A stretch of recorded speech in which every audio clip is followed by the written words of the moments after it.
Employee engagement. Where does it come from?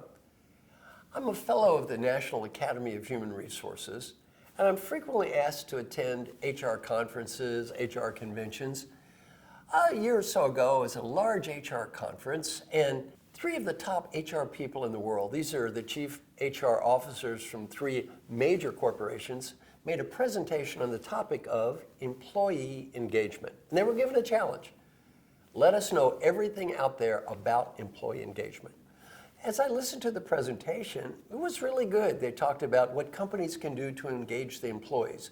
They talked about things like empowering people, and they talked about leadership development, and then they talked about fair training and compensation and performance feedback systems. Everything was good, and I applauded everything they said. I thought it was all great stuff. As I'm listening, I began to realize something. 100% of everything discussed was focused on what can the company do to engage you. Absolutely 0% was focused on what the employees can do to engage themselves. Now, when I say 0, I'm not exaggerating. 0. Everything is what the company can do to engage you. Nothing about what you can do to engage yourself. I'm listening to this and I'm thinking, wait a minute. Everything they're saying is good.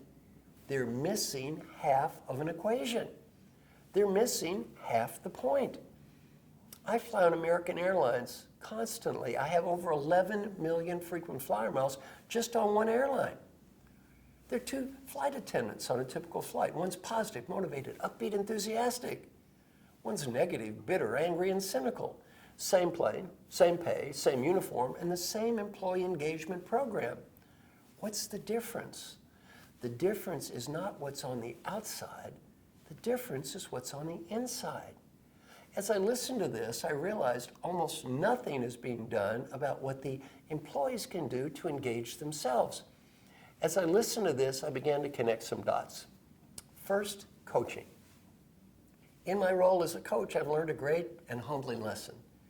The key variable for success in coaching is not the coach. It's the person who's being coached. The client I spent the least amount of time with improved the most and was great to start with. The client I spent the most amount of time with didn't improve at all. What did I learn? The key variable for successful coaching is the client. Then I'm listening. The key variable in leadership development. I'm going to share a study. 86,000 people call leadership as a contact sport. Same training, same everything. The key variable for success is the leader in the program. My daughter, Dr. Kelly Goldsmith, and I did some research on happiness and meaning. What did we find out? People who are miserable at work are miserable at home. A large part of our happiness, misery, engagement, and satisfaction is not what's on the outside, it's on the inside. And by the way, if the major variable in employee engagement is the company, not the employee, why is it people who are disengaged at work are the same people who are disengaged at home? We've also done research on active and passive questions. And my daughter brought up a great point. Everything in employee engagement is focused on something called passive questions. That gets people to focus on what can the company do to help me, not active questions, how can I help myself? And we've learned by getting people to focus on themselves and how they can make a difference, we can create a very dramatic and positive change in employee engagement without doing just another HR program. And we can get people to focus on what can I do to engage myself? What can I do to make a difference? As opposed to what the company's doing for me. What's most exciting about our new research is this. I believe in employee engagement. And getting people to focus on engaging themselves, is it good for the company? Yes. Is it good for the customer? Yes. It's even better for the person.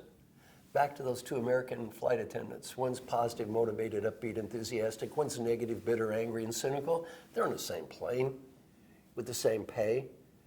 What's the difference? It's on the inside, and the real loser for 3 hours is not American Airlines.